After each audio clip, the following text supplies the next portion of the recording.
را روان آی پی ایل کې به ځانګړی لوبڅار راڅرګند شي. دا به څه ډول لوبڅار وي، دنده به یې څه وي او د څه لپاره رامنځته کیږي؟ سلام لیدونکو، ستړي مه شئ. که غواړئ چې د پوښتنو ته ځوابونه پیدا کړئ، ویډیو تر وروستیو وګورئ. د آی پی ایل مسؤلینو او د هندوستان د کرکټ د کنټرول ادارې ویلي چې په 2020 کال آی پی ایل کې به نوی لوبڅار وي چې دا لوبڅار به سپیشل یا ځانګړی وي او د نو بل لپاره به وي. د آی پی ایل اداره کوونکي ویلي چې دا لوبڅار که انفیلډ یا لوبغالي کې وي او یا هم دریم یا څلورم لوبڅار وي، خو دنده به یې د نو توپونو کنټرول وي.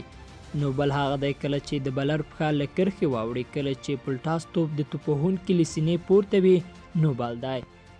کله چې ډینجر لاین د بلر له خوا ټچ شي او یا هم کله چې فیلډران له اجازې پرته له لوبغالي یا سرکول څخه بهر وي، نو لوبڅار نو بال ورکوي.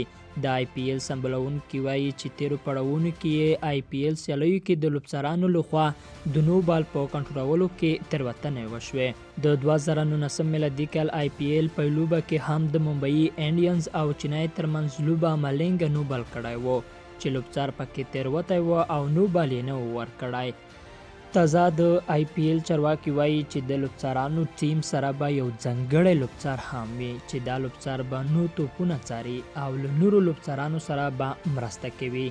دا لوبڅار به داسې وي چې د نو بال د پیژندلو متخصص به وي او تل به منصفانه پریکړه کوي.